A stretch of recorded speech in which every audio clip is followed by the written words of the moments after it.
Hi everyone. I'm just going to run through very quickly with setting up SIP trunks on Avaya IP Office Manager. We're just going to keep it very short.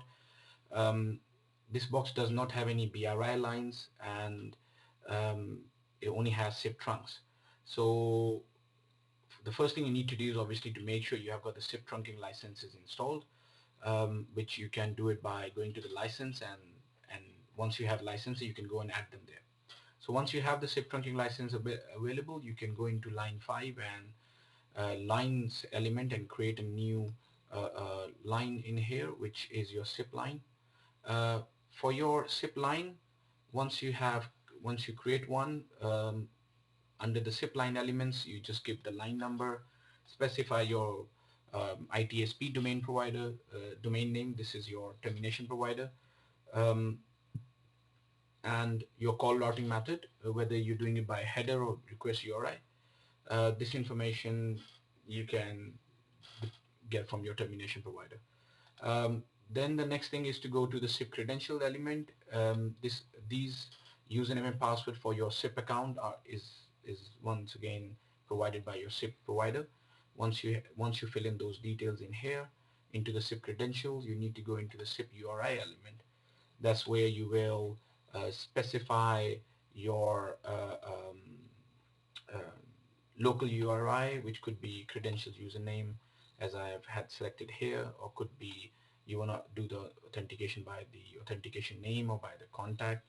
So you can specify these elements in here, and then for the registration you choose the SIP account which you have set up under the SIP credentials. The incoming group and outgoing group, I'm just keeping it 0 over here. You could have different groups, I mean, depending on if your box already has the BRI lines and you want to do your routing in a special way, then you could have different incoming and outgoing group. But in this example, I'm just keeping the groups as 0. Once you have this information set up and saved, you also need to go into transport element and specify your ITSP proxy, your listening ports, and your DNS settings in here. Once you specify, this is pretty much what you need under the SIP account. Once this is specified, I mean, if I move into the system section, I mean, on the back of the IP office, which I have at the moment, I mean, I have plugged in an Ethernet cable into the LAN port. And if you plug into the WAN port, then you need to do configuration in the LAN 2. But because in my example, they are plugged into the LAN port, so under the LAN 1, you need to specify the IP address for your Avaya IP office. And under the VoIP element, you can enable your SIP trunks, SIP registrar, and specify some default ports in here.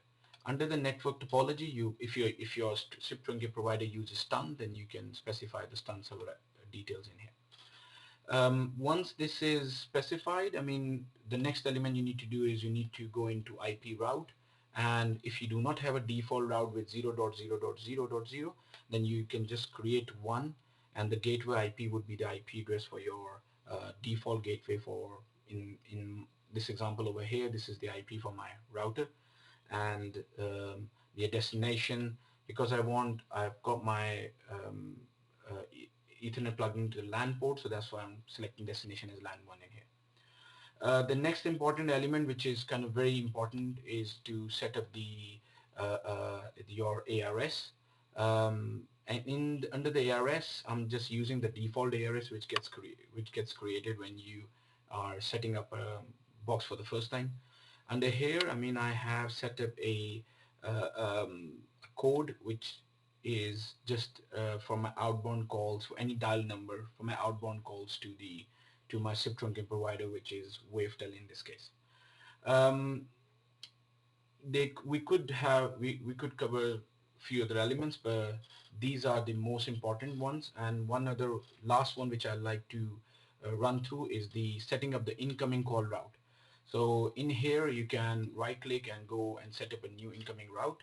The line group ID, I mean, in this example I'm using everywhere is 0, so I'll keep that 0. The incoming number, this is my number which is provided to me by the SIP trunking provider.